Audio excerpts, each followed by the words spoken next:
Faly miaraba amin'ny fiangonana amin'ny anaran'i Jeso Kristy Tompo ary manona ny fahasoavana ho aminareo.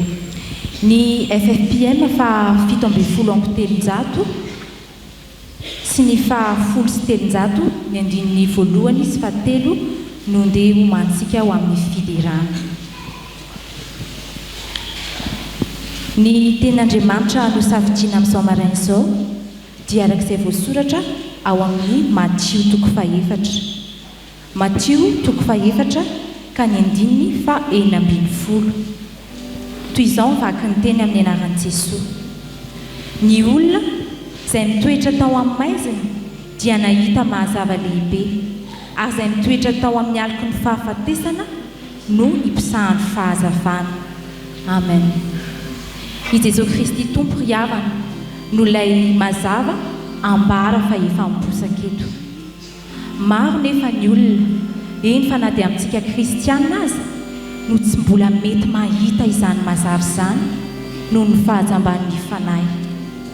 Misy olona tsy mahafantatra akory hoe mitoetra anaty aizina izy satria efa zatra miaina anatin'ny fahotana. Ndao angataka amin'ny Tompo amin'izao maraina izao mba ho vonjeny ho afaka amin'ny fahajamban'ny Fanahy, mba hahafahantsika mahita marina ny mazava lehibe sy hahafahantsika misitraka ny fahasoavana sy ny harena entin'izany fahazavana izany. Vavaka isika. Jeso Kristy Tomponay eo, midera mankalaza anao izahay satria tonga ianao mitondra fahazavana mba tsy hitoeranay anaty aizina. Tonga ianao mitondra fiainana, fiadanana sy famonjena. Tonga ianao mitondra fanasitranana sy fanafana ho an'izay rehetra voafatotra. Andriamanitra be fitiavana sy be famondram-po ianao, ary tsy misy olona velanao diso anjara amin'izany fahazavanao izany. Raha mandinika ny fiainanay nefa izahay, raha mandinika amin'ny fiainan'ny firenena nefa izahay dia tsapanay loatra fa mbola maro no tsy mahita ny mazava fa mitoetra anaty aizina, miaina anaty tahotra ny orory sy ny ankiviana, voafatotra amin'ny lafiny maro. Fa ho any koa ireo izay mankafy mihitsy miaina anaty fahotana, miaina anaty fitsangajangana sy ny fanompo-tsampy sy ny fanaovana kolikoly ary manaram-po amin'izany. Tsy mihontsina tsonina dia manao ratsy ary. Tompo malalo, mamondravy fo aminay ary avelao ny elokay. Vonjeo izany mba ho afaka amin'ny fahajamban'ny Fanahinay, mba tsy raparapanay tsony anaty aizina fa mba ahitanay marina ny mazava izay mitondranay ho amin'ny lalana makany amin'ny fiainana ao aminao marina, ary koa mba hifalianay amin'ny fahasoavana sy ny harem-pana rehetra ao anatin'izany fahazavana entinao izany. Amin'ny anaranao Jeso Kristy Tompo nanaovanay ny vavaka. Amen. Irany fahazavana tsy miletika, avisany todrany fisaorana, aloky ny fasana no hipetrana. Nefa andro no nasolona ny alina,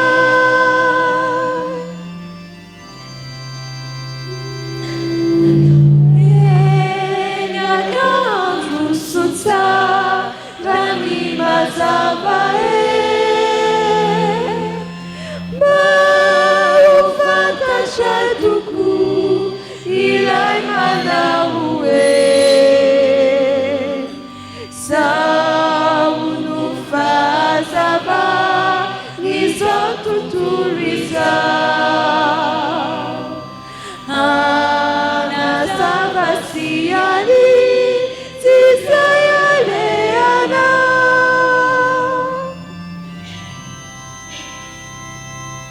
ni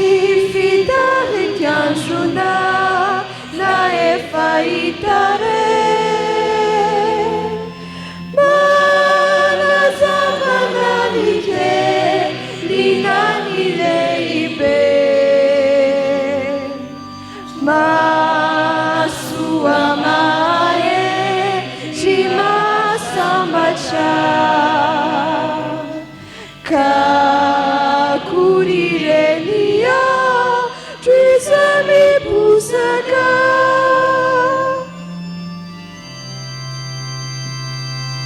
ni sanganalisiu nakami azava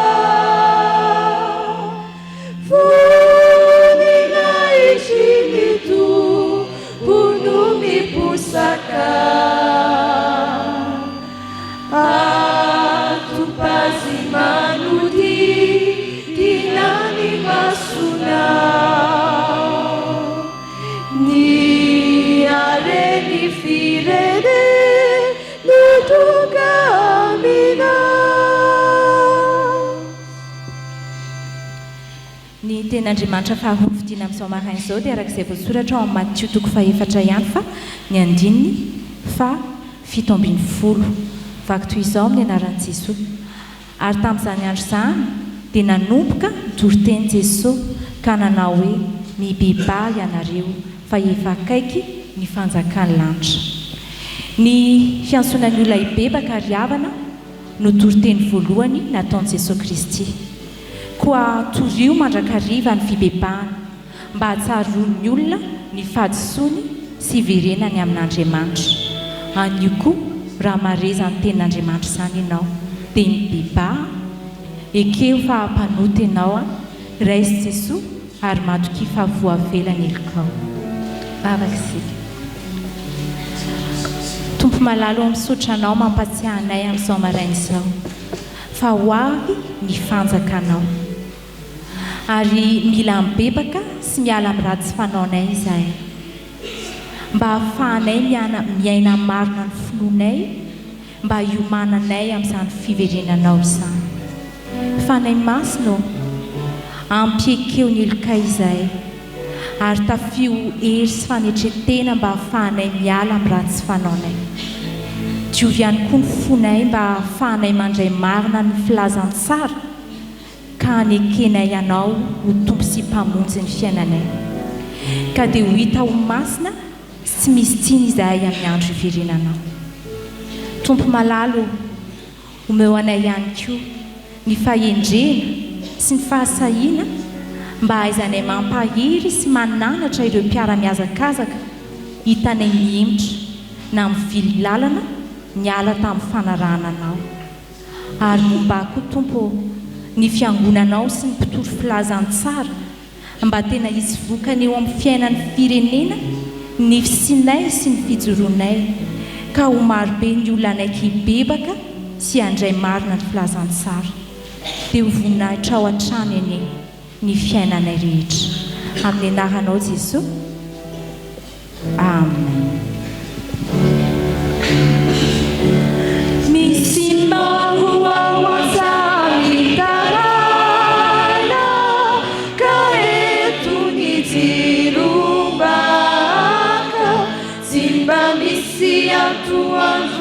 Marana Fanahy sinarenia Indru marube Domanili mafiwe Bamidina makati Itujai baibuliwe Isire fatare Ani Kristi tumpusu Mandeana unitumpu mandeana Uamini zao tuturiza Mitsangana rieni mitsangana Faisi numbana Mandeana natanzakani tukireni keshaka ni anzara na watavi untutusa kaza jareraka mande anaiana kavitani asana fanitambina wari bulani resa tambibe terefatsy ety mandeana ony tompo mandehana hoanin'izao tontolo izao mitsangana ry eny mitsangana fa izy nombana hoan'andriamanitra irery ny voninahitra ary toetra amintsika neny fahasoavany amen. Anio alahady fa 10 ny volana septambra 2024 alahady fa 7 manaraka ny trinité Alahadin'ny Sampana asa fitoriana filazantsara fandaharana nalaina avy amin'ny fandaharana iombonana natolotry ny AFF be. Alahady ihany koa i Fitsofan-drano ny Mpitandrina Andriamanarivo Herinambinina mianakavy. Mbola ibanjinantsika riavana ny loha hevitra hoe mitoria teny amin'ny firenena rehetra. Ho an'izay rehetra malala an'Andriamanitra sady voantso no Masina, ho aminareo anie ny fahasoavana sy ny fiadanana avy amin'Andriamanitra raintsika sy Jesoa Kristy Tompo. Amen. Ho fisaorana sy fidirana an'Andriamanitra dia irahantsika mamaky eo am-pitsanganana ny salamo manao hoe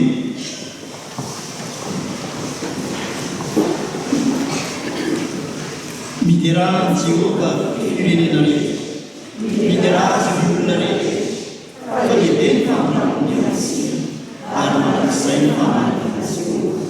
Haleluia. Amen.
Vavaka tsika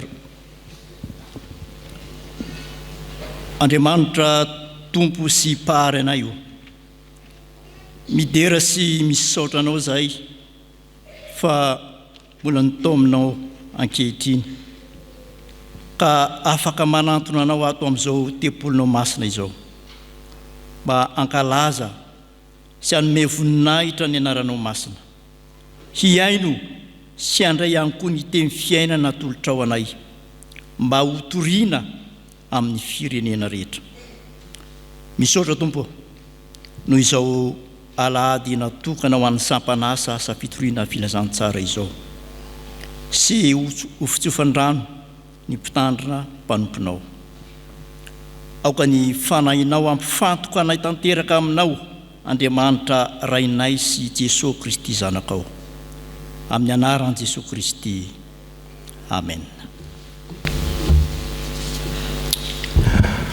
Tonga eo amin'ny fotoana ho an'ny ankizy sy ny tanora isika. Andeha hitsangana ny ankizy sy ny tanora rehetra hanao ny hira voalahatra.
Vavaka isika. Raha eo tianay ho eo ambavanay ny hira fifaliana. Kanefa mialohan'izany dia tianay ho ao am-ponay ny famonjena. Koa ireto ny ankizy sy ny tanora mba haraiso ao amin'ny fanjakanao. Misaotra Jesosy. Amen. Aoka hipetraka ianareo. Ny salamo fahaenina amby sivifolo andininy faharoa no angalantsika ny hafatra ho anareo ankizy sy tanora. Salamo fahaenina amby sivifolo andininy faharoa. Irahantsika ankizy sy tanora rehetra mamaky amin'ny anaran'ny Tompo izany. Miraha ho an'i Jehova, misaora ny anarany, lazao isan'andro san'andro ny famonjeny mahafaly. Raha mijery an'io salamo itsika dia ny lohatenin'io salamo io dia hoe hira fifaliana noho ny iavian'ny fanjakan'Andriamanitra. Hira fifaliana. Dia misy tantarana lehilahy mpamorokira malaza Handel. Namorona an'ilay hira hoe Messi na le hoe Alléluia ny Handel. Nanaovana tsangam-bato any Londres izy io. Vita sokotra tsara ary manoloana ny zava-maneno ny orika fitendriny dia mitazona taratasy Handel. Ao anatin'ilay taratasy dia misy tenin'ny soratra Masina Joba toko 7:5 manao hoe kanefa raha izao dia fantatro fa velona ny mpanafitra ka hitsangana any amparany eo ambonin'ny vovoka izy. Handel dia mahay tsy anjery toko maromaro ao amin'ny Baiboly ary tsy mba afaka eo ambava mihitsy ny salamo faha 150.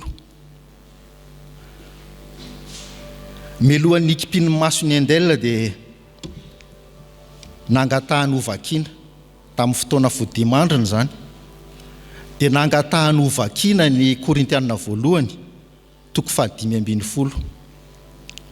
Dia rehefa mandeha ny famankina ny teny dia iangaviny rehefa tonga ao amin'ny andininy sasantsasany averina indray, dia averina iny 3 ny andininy sasany, ao sasany averina iny 4 mihitsy. Mandrapatapitra io Korintianina voalohany 5:12. Rehefa vita le vaky teny dia ny vavaka andelina. Zao le vavaka nataony: Jeso Tompo, raiso ny fanahiko, ataovy maty ao aminao aho mba hitsangana ao aminao. Amen. Dia afaka ny ainy. Raha mandreny tantarany andelina isika dia mety lasa saina sy mieritreritra fa toa efa vita ny liturjia mihitsy ny fialanainany. Kanefa azo antoka mialohan'izany fa mihira ho an'i Jehova sy misaotra ny anarany isanandro no ny famonjeny mahafaly izy. Rakisy tanora, ny tenany andelina no maty, fa ny hira sy ny hafatra napetrany mbola azo ianarana. Kanefa mialohan'ny ianarana ny hirany dia raiso ny famonjeny Kristy ary ambarao isanandro zany famonjena mahafaly izany. Nde sika rakizy hitsangana hivavaka eo anoloany zany hafatra nomenantsika izany. Asaiko ianareo hitsangana hiaraka hivavaka amiko nareo ankizy sy tanora.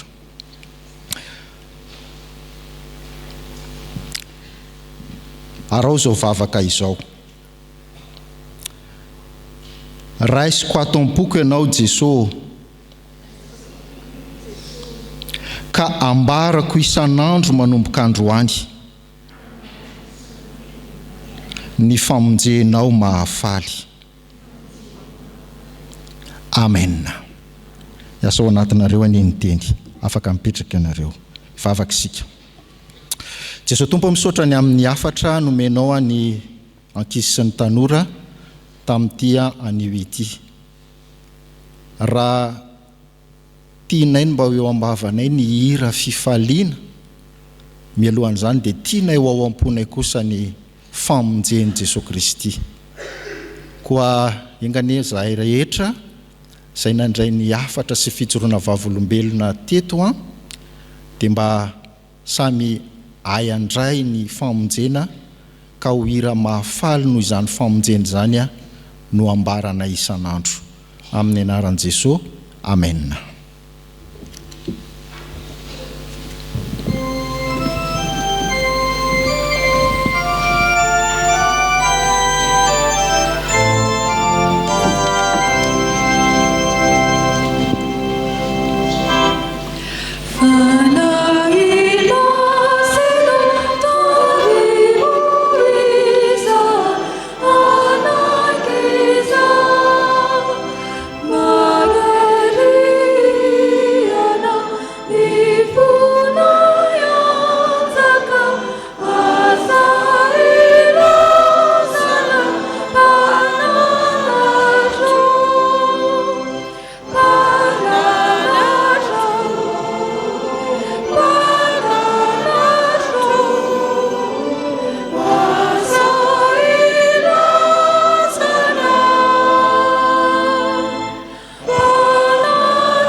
Sika faly izahay Tompo raha andre ny teninao amin'izao maraina izao.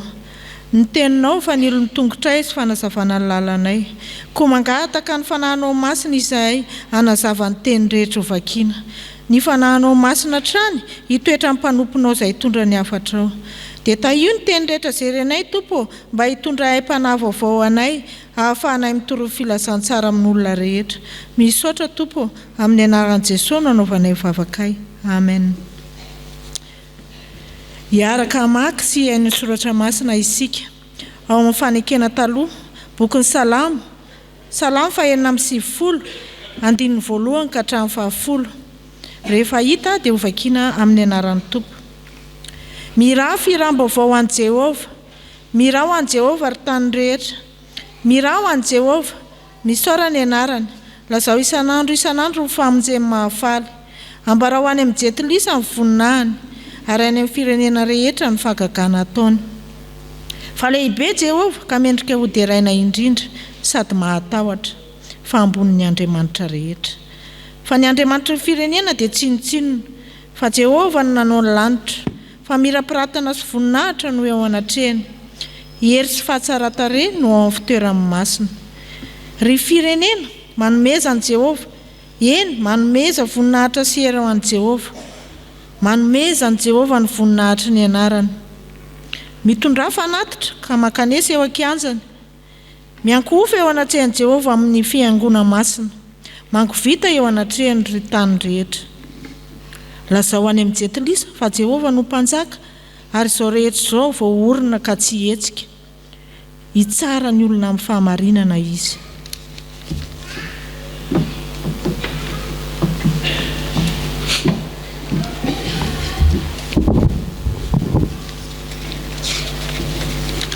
Ho tohizatsika ny famakiana ny soratra masina ao amin'ny fanekena vaovao filazantsara araka ny Matio toko 4 andininy 12 ka hatramin'ny 17.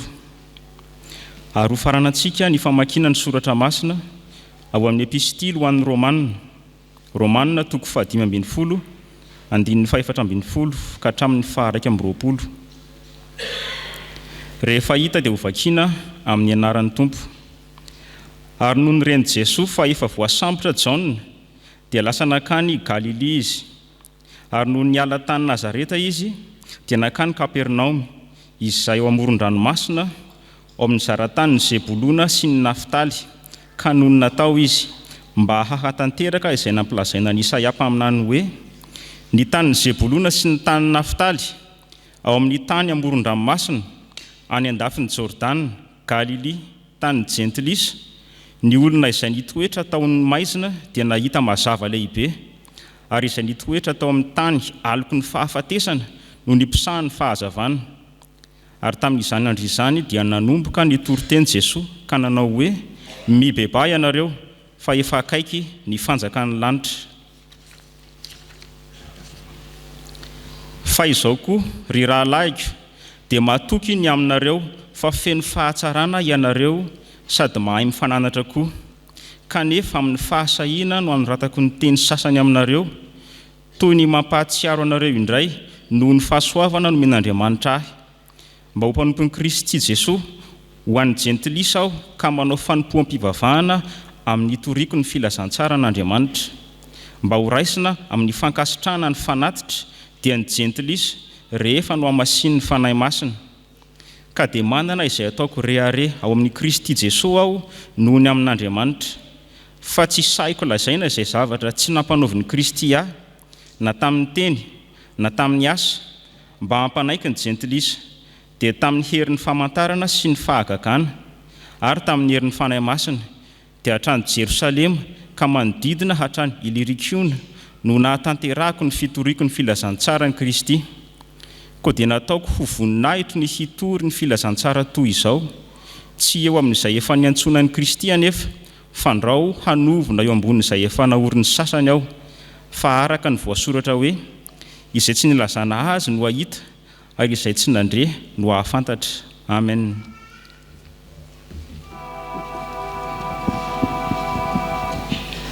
No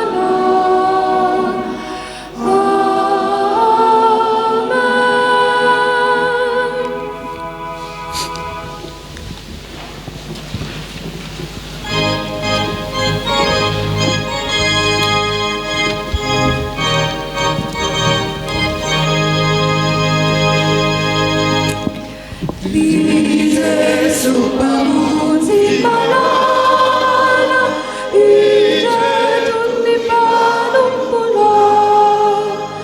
Raha misy izay makala, matoky fa mananana. Tsara, tsara, famonokana rakana. Tsara, tsara, famonokana rakana.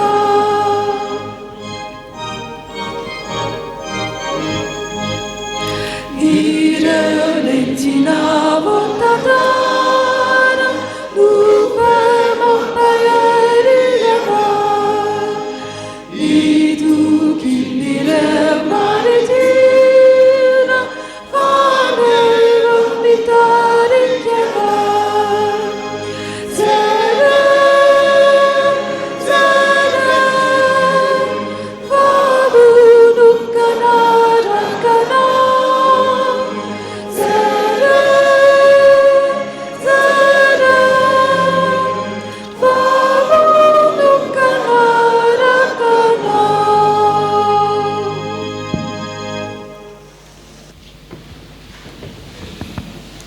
Mbola ao aminareo ry havana ny fiadanana avy amin'ny fahalalana tsara an'Andriamanitra sy Jesoa Kristy tompontsika.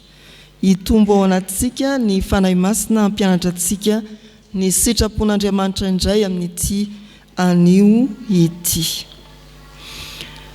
Voasoratra hoe amin'ny anaran'ny Tompo, ary tamin'izany andro zany dia nanomboka ny toriteny Jesoa ka nanao hoe mibebay ianareo fa efa akaiky ny fanjakan'Andriamanitra.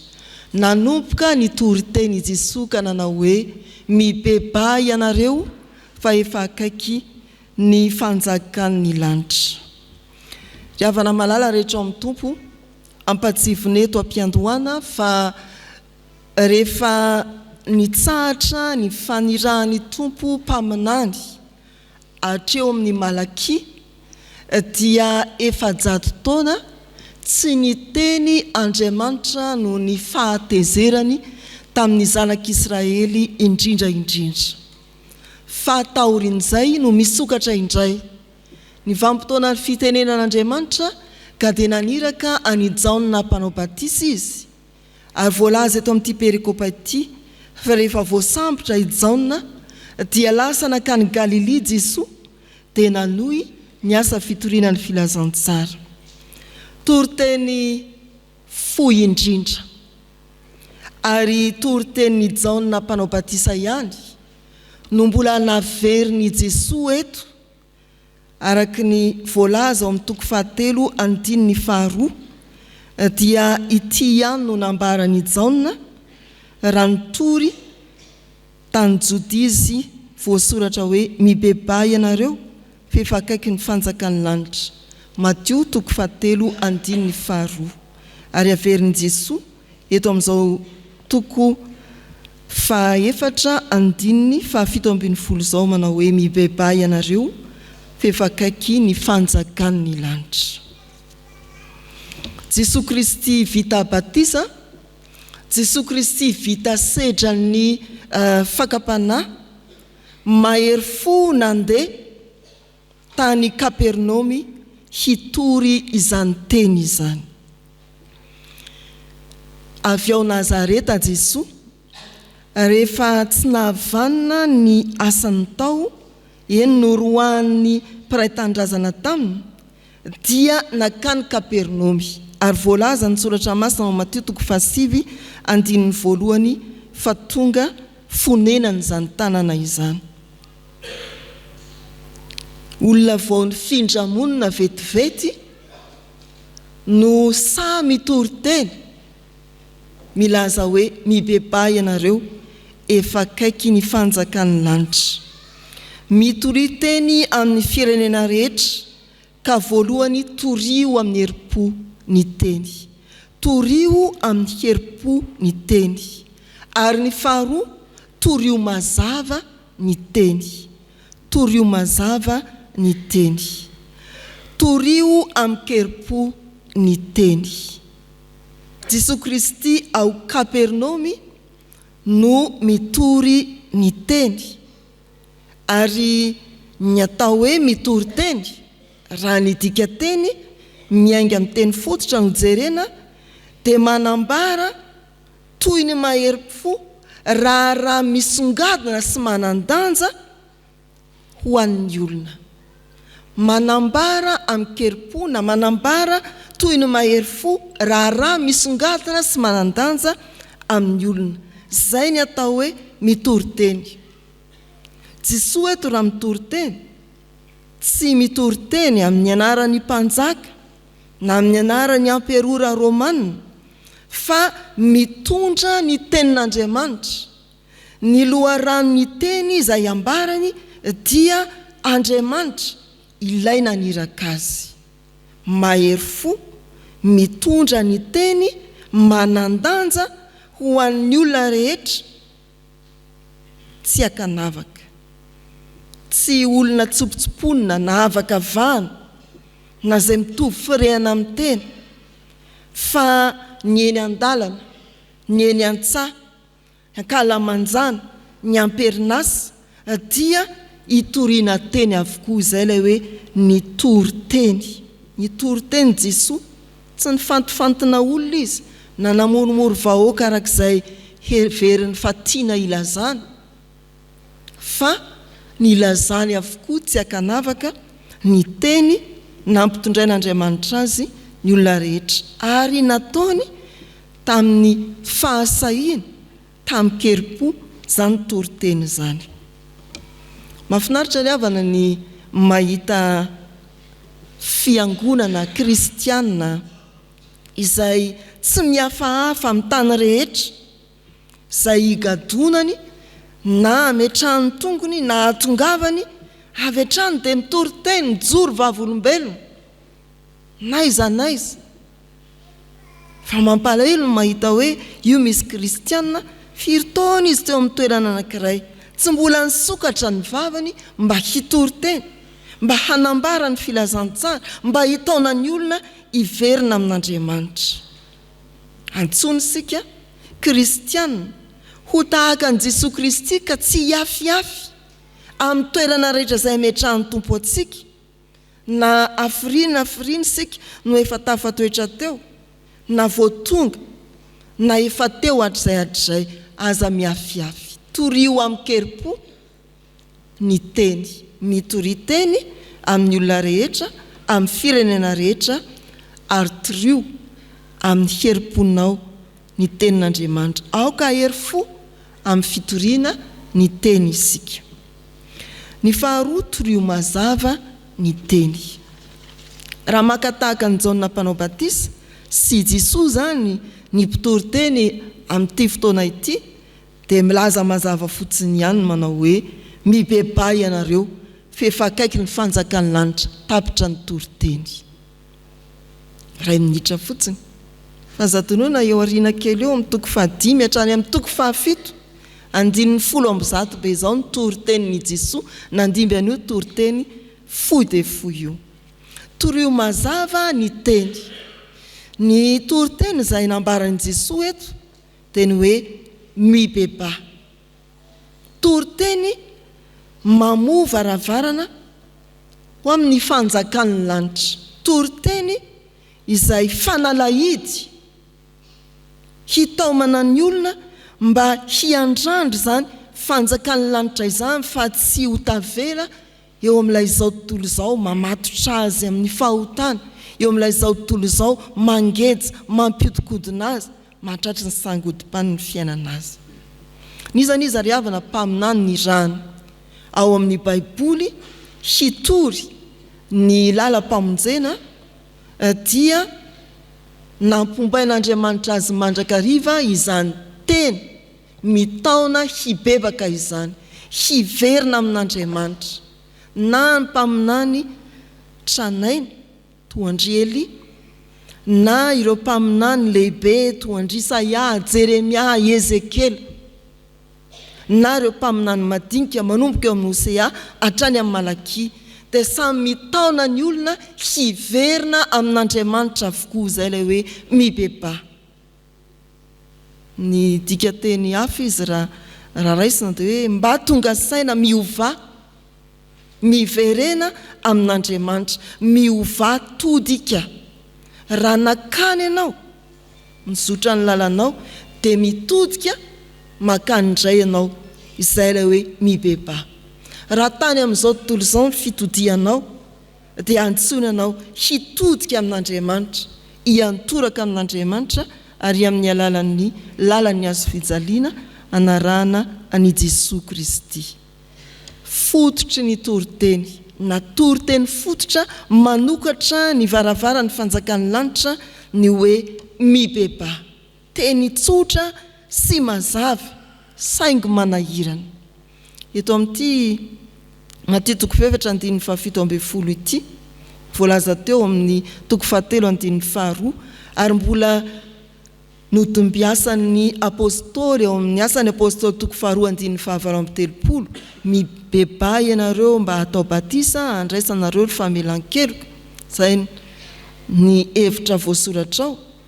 Dia izany ny ilazana hoe tena toriteny fohy sady mazava ny fiantsonan'ny olona hiverina amin'Andriamanitra, hiova fidodika mba ho tonga saina, hiova amin'ny fomba fiaina, hiala amin'ny ratsy fanao ka handray ny tsara ho fiainana ao amin'Andriamanitra.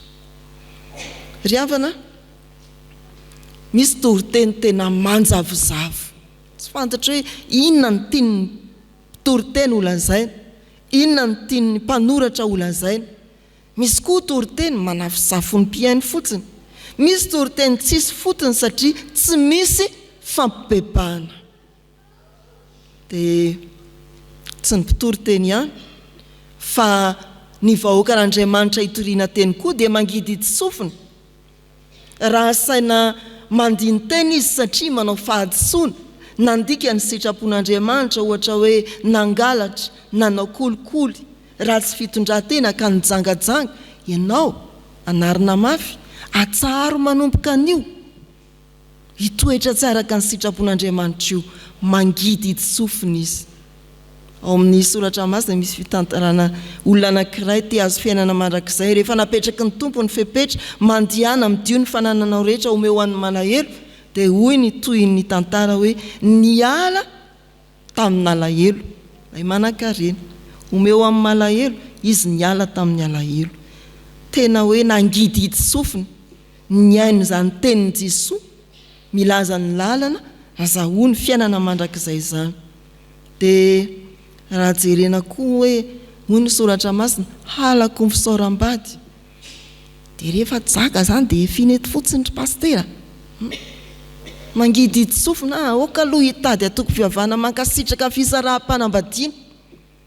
Ary na misaraka impiry mpitondra fiavana ary tsy maninona. Aty vao misara-panambadiana, verina mianatra katekomenina, tsisy havita an'izany, mangidy itsofina. Raha antsoina hoe nareo tsy mifankaty ireo, ndeha hifankaty, ndeha hiavana, ndeha hitambatra, okakoloha hidiniana kely. Tsy izany loha zao nyresaka eto ry pastera. Ro samy maka ho azy ihany fotrany nahirana izany. Sika mpiain'ny toriteny koa dia mangidy itsofina, na mazava tsara aza ny toriteny, isika miazoazo, isika manjavozavo. Fa rehefa indrindray mba mahafinarinaritra antsika, mandray isika hoe zanako izay santanako dia adidiko ihany. Mbola misy hafa izay ve ry pastera? Ie misy. Fihevitrareo, lalnareo tsy mba lalako. Za manana hevitra heveranareo, hevitra tonga fiadana fa tsy roza. Ay, mbola misy koa. Ohatra mahafinaritra izy zany. Ie misy ka. Zaho koa tsy anameloko anao. Fa raha voatoizana hoe amin'izao sisy izao aza manota itso, tsy mifanaraka tsika pastera. Ataovy mazava ny toriteny, ny fototry ny toriteny ny fiangonana dia ny fiantsoana izay miaino ny amin'ny fibebahana.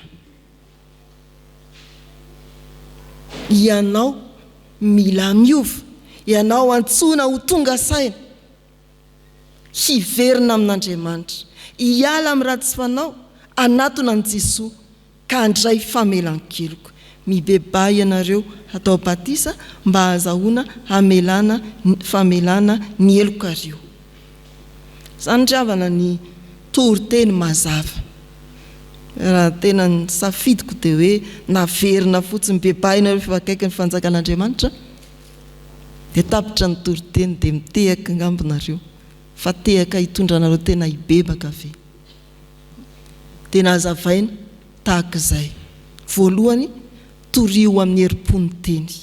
Ny faharoa, torio mazava ny teny. Ambarao aza sasatra ny miantso ny olona hibebaka. Hiala amin'ny raha tsy fanaony anatona an Jesoa Tompo dia andray ny famelan-keloka hivelona amin'ny famonjena. Baiko mitoriana ny teny. Ambarao mazava ny teny hoe mibeba. Anio dia ataovy manana fanapahan-kevitra mazava ianao. Hitory mazava koa ny fibebahana amin'izay rehetra mifanerasera aminao, miara-monina aminao. Amen.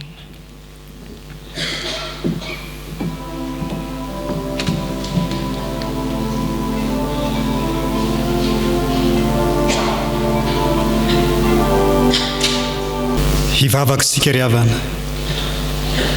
Indray Andriamanitro ny fitiavana ho anay,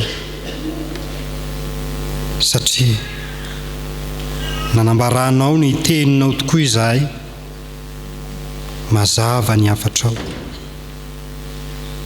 Fa niraka fototra hanarahanao ny fiangonana dia ny hitory hanambara ny teninao. Tsy maintsy mitory teny amikeripo izahay, tsy maintsy mitory teny amikahazavana izahay. Ka ny teny indray toriana, toriana amikeripo, toriana mazava, izany no hafatra omena ho anay tamin'ity androany ity. Andriamanitro, indrisy anefa manoloany izany teninao izany.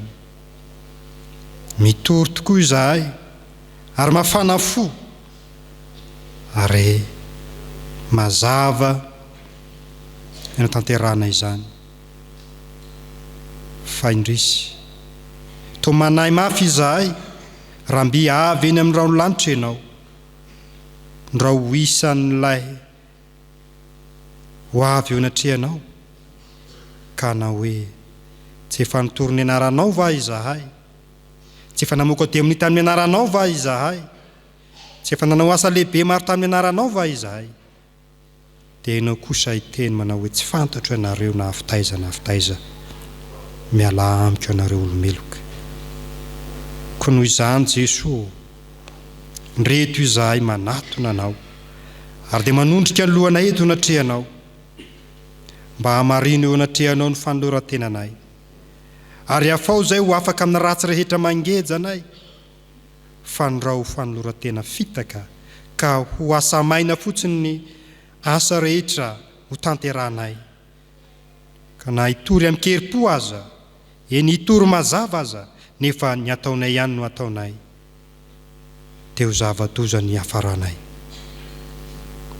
mamindrafo aminay.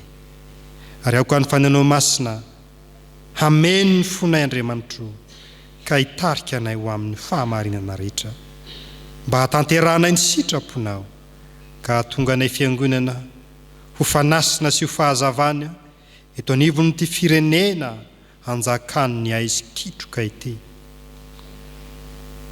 Mifona aminao izahay ho an'ny firenenay, mifona aminao izahay ho an'ny mpitondranay, mifona aminao izahay ho anay kristianina rehetra manerana ity Madagasikara ity, izay malaza ho firenena kristianina kanefa indrisy to hanjakany ny faharatsiana, to zary lasa fitenenany ratsy ny anaranao Andriamanitra. Matoky sy mino izahay, fa rehefa miaiky ny tsy fahatanterana eto anatrehanao, dia ianao Andriamanitra matoky sy marina ka manafaka anay ho amin'ny tsy fahamarinana rehetra. Misaotra raha io amin'ny anaran'i Jesoa no ivavahana eto izany. Amen.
ry havana ho antsika izay niaiky tokoa ny fahoatantsika teo anatrehan'ny tompo ary ny bebaka marina tokoa mitsangana handreny teny somafaly atolotry ny tompo atsika ho famelana ny elokontsika. Hoy ny tompo, ampionony ny oloko, hoy Andriamanitra reo. Mitoria teny somafaly amin'ny Jerosalema,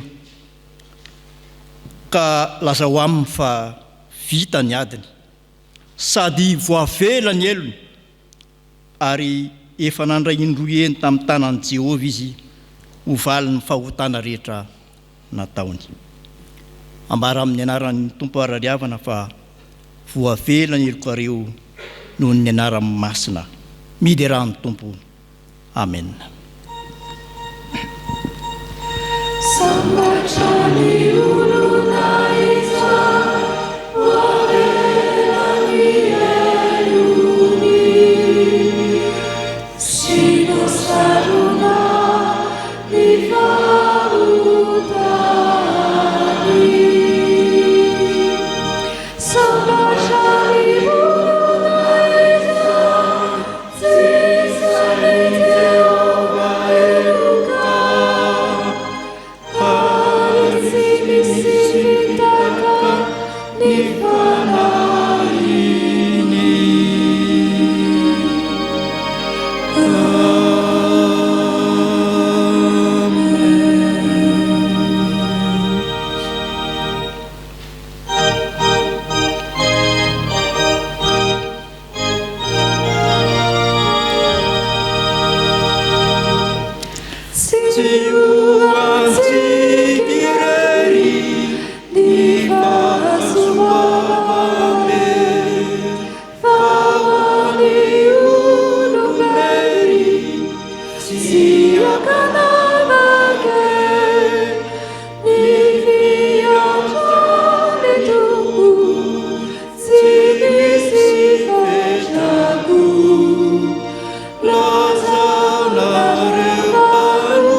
antsika izay voavela eloka dia andeha ambaratsika mpabe maso ry havana ny finoantsika araka ny fanakempinoana laharana faharoa manao hoe isika mino an'Andriamanitra iray ray tsy toa mpanao ny lanitra sy ny tany ary ny zavatra rehetra na ny hita na ny tsy hita ary an'i Jeso Kristy tompo iray zanaka lahy tokan'Andriamanitra nateraky ny ray talohan'izao rehetra izao ny mazava avy amin'ny mazava Andriamanitra tokoa avy amin'Andriamanitra nateraka fa tsy natao miray amin'ny zavatra rehetra izy no nahariana izao tontolo izao noho ny amintsika olombelona sady ho famonjenantsika dia nidina avy tany an-danitra izy ary nataony ny fanahy masina nofa avy tamin'ny Maria Virjiny dia tonga olona izy nombona teo amin'ny azy fijaliana ho fanavotana antsika tamin'ny nanapahany Ponto Pilato izy maty izy ka nalevina nitsangana tamin'ny maty tamin'ny andro fahatelo arak'izay voasoratra izy niakatra ho any an-danitra izy ary mipetraka eo an-tanakavanany ray avy amin'ny iviny indray amboninahitra hitsara mivelona sy ny maty ary mandrak'izay ny fanjakana isika mino ny fanahy masina tompo sady mpanome aina izay avy amin'ny ray sy ny zanaka ka hitsaoana sy ankalazaina miaraka amin'ny ray sy ny zanaka izy dia niteny tamin'ny vava amin'ny mpaminany isika mino ny fiangonana iray miorina amin'ny fanambaran'ny apôstôly ary manerana izao tontolo izao. Isika manaiky ny batisa iray famelan-keloka sady manatena ny fitsanganany maty ary ny fiainana mandrakizay. Amen. Tonga eo amin'ny asa vavolombelona tsika ry havana. Andeha hitsangana isika anao ny hira fahatelo amin'ny valopolo amin'ny roanjato ny andiny voalohany sy ny fahaefatra.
Afaka mipetraka ny fiangonana.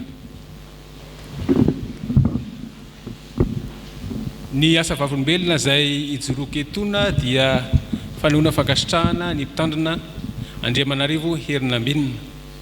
Koa ho voninahitr'Andriamanitra amin'ny anaran'ny mpirom-piangonana, amin'ny anaran'ny Sampana rehetra ary amin'ny anaran'ny fiangonana manontolo no ijoroky eto ankehitriny miara-banao voalohany aloha navita somatsara ny fianarana atao amin'ny faculté de théologie ary faharoa maneho fankasitrahana anao ny amin'ny asa sy ny andraikitra izay sahananao teto amin'izao fiangonana izao ary farany moa dia Fitsofan-drano anao ny amin'ny hanefanao ny andraikitra fanirahana izay nirano fobe anao any amin'ny toerana izay nanirana anao dia tsy aiza fa anany synodam-paritany mananara firaisana. Mananara firaisana moa dia eto Antananarivo ihany fa tsy lavitra akory. Na izany aza dia afaka tsiditsidika anay ihany ianao ary raha tianao ara dia ho tsiditsidia anay ihany koa. Tahaka andro mpitandrina stagiaire izay navita fianarana teto navita fizarana asa teto dia miantso ny sampany izy ireny mba hitsidika hanao tafika masina any amin'ireny toerana izay nanirana azy ireny. Ka mino izay fa tsy ho diso anjara amin'izany ianao fa dia hiantso tokoa ro sampana sy fikambanana ahafahanay manao ny tafika masina sy fanohizana ny asa izay nirahantsika teto. Dia mirary soanao izahay mahafahabe amin'ny asan'ny tompo. Ny hafatra tsotra avy aminay mpirom-piangonana sy ny fiangonana manontolo dia ny ao amin'ny Jeremia 15 ny andininy faharoa tapany voalohany manao hoe ambaranareo eny torio any amin'ny firenena ary manangana faneva torio fa azafenina.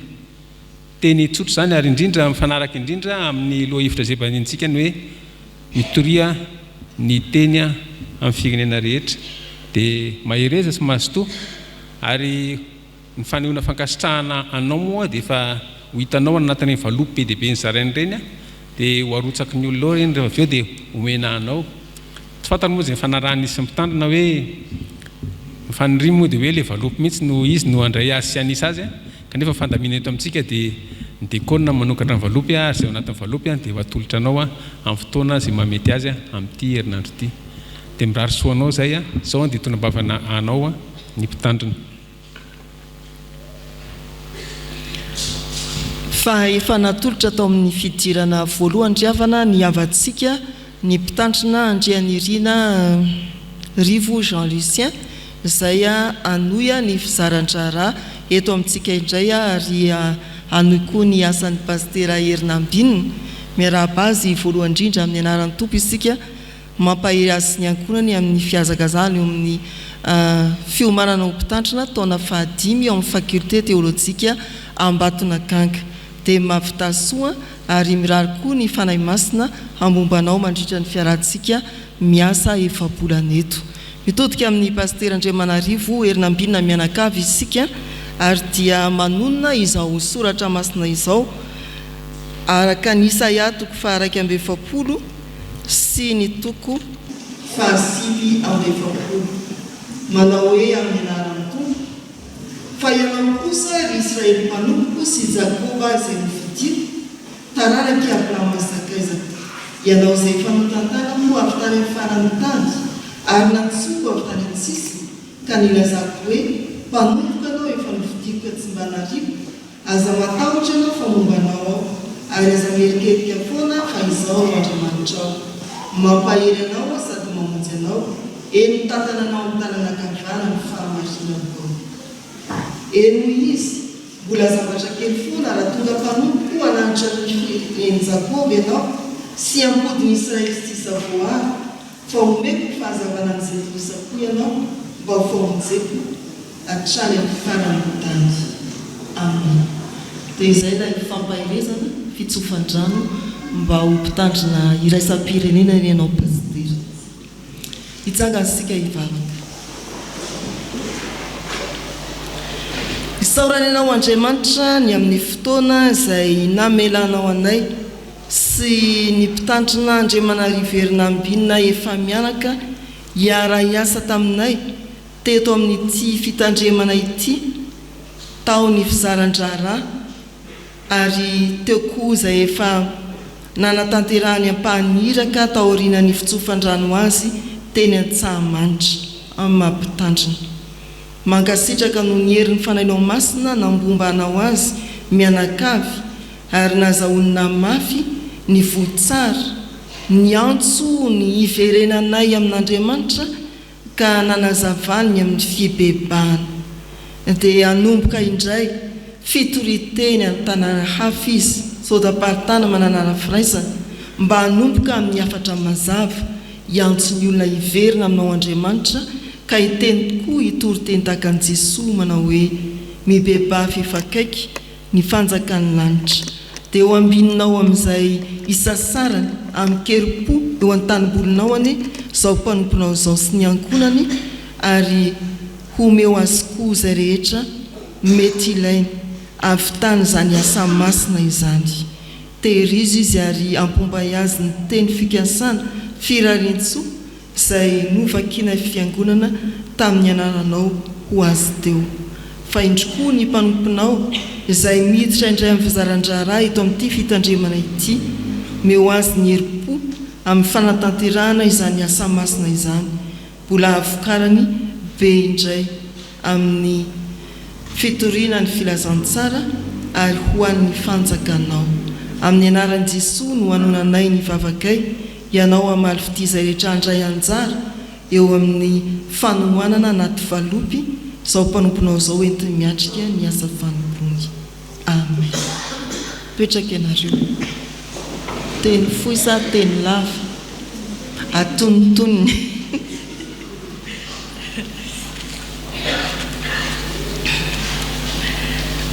ary nandre ny feon'ny tompo ao nanao hoe iza no iraiko ary iza no andeha ho irakay dia hoy izao inty aho irao aho misaoran'i Jehovah ry fanahiko ary izay rehetra atao anatiko ny misaorany anaran'ny Masina misaoran'i Jehovah ry fanahiko ary aza misy adinonao ny fitahian-drehetra izay mamela ny eloko rehetra izay manasitrana ny aretinao rehetra izay manavitra ny ainao tsy hidina ny andavaka izay manarina famindram-po sy fiantrana ho anao.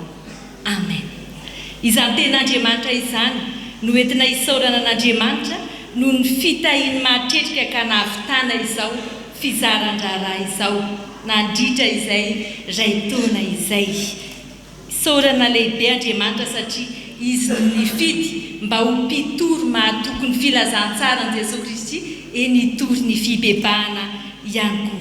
Izy no niaro ihany koa nandritra izay fotoana fiomanana rehetra izay sy nanolo-tsaina nandritra ny fizaran'asa tato amin'ny fitandremana.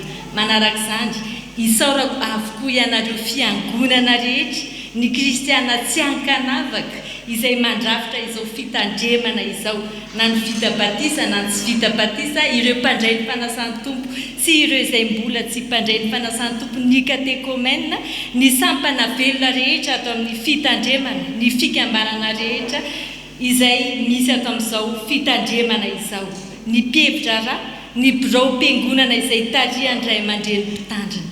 Misaotra indrindra riavako noho ny fitiavanareo tonga teto. Ny tenanay dia noraisinareo amin'ny mpifaliana ary ampitsikina ihany koa.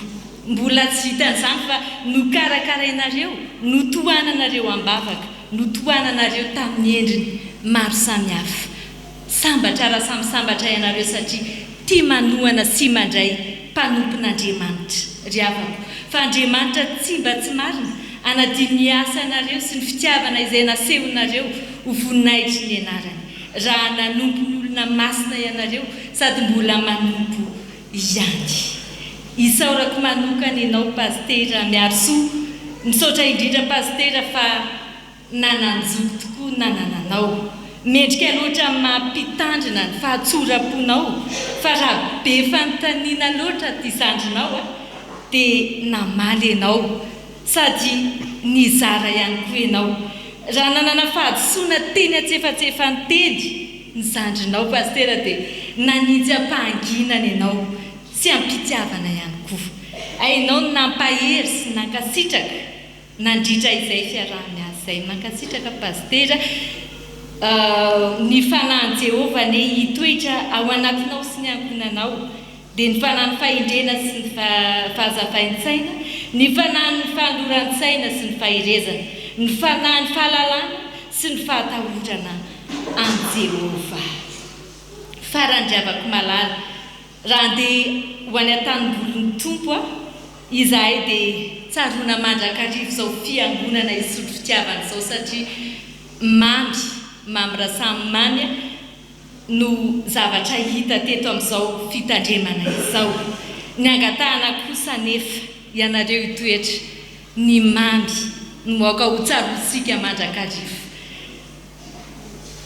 Mankasitraka indrindra ny firarian-tsoanareo dia hoe ry malala, mangataka ao mba ho salama sy ho ambinina amin'ny zavatra rehetra ne ianareo tahaka izay nanambinana ny fanahinareo ihany. Amen. Mankasitraka tompoko.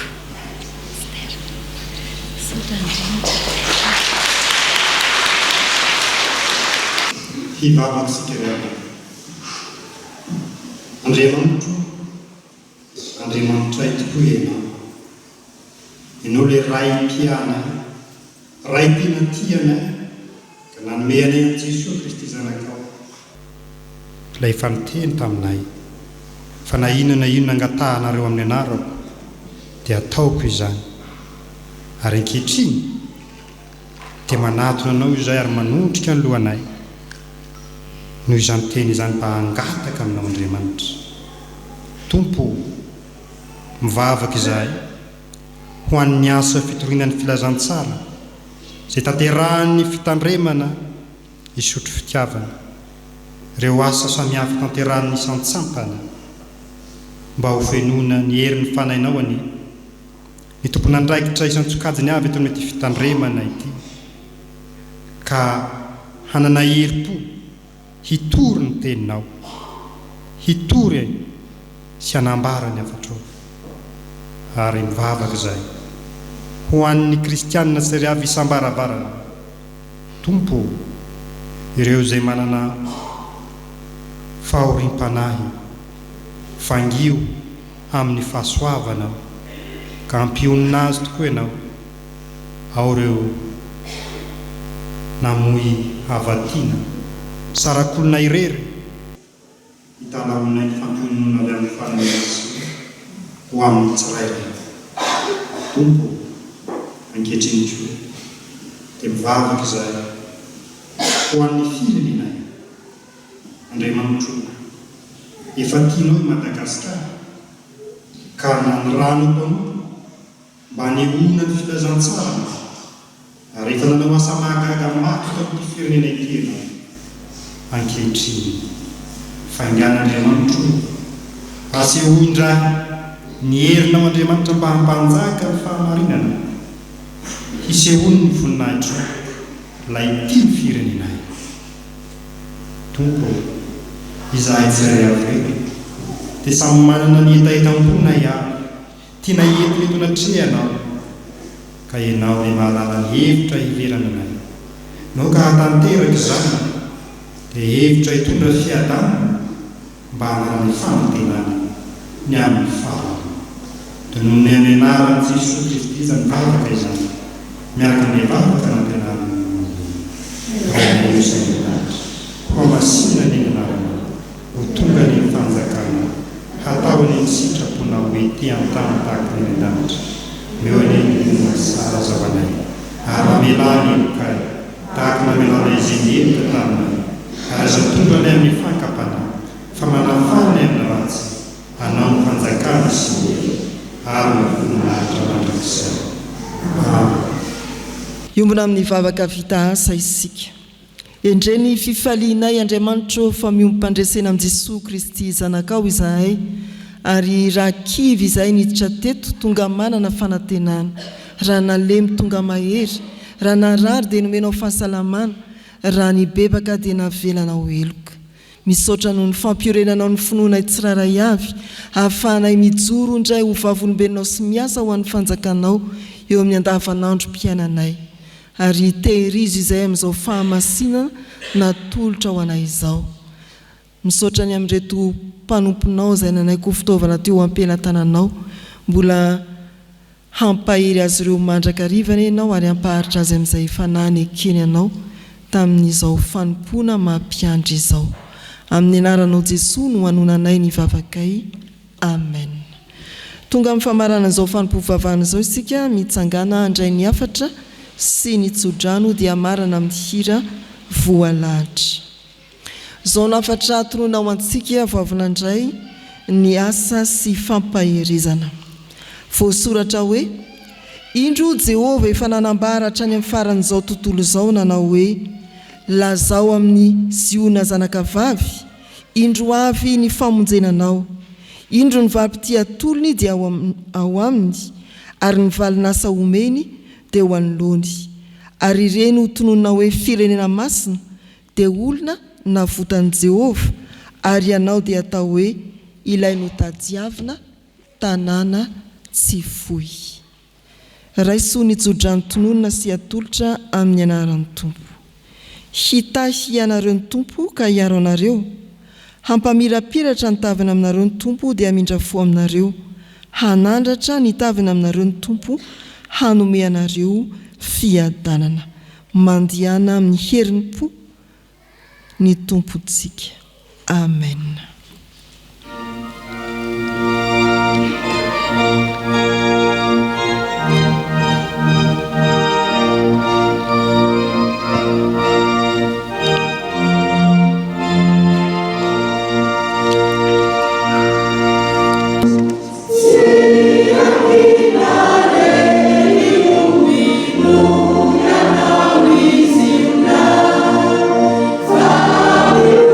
Vavaka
ho an'Andriamanitra irerianany ny voninahitra amin'ny anaran'ny Ray sy ny Zanaka ary ny Fanahy Masina. Amen.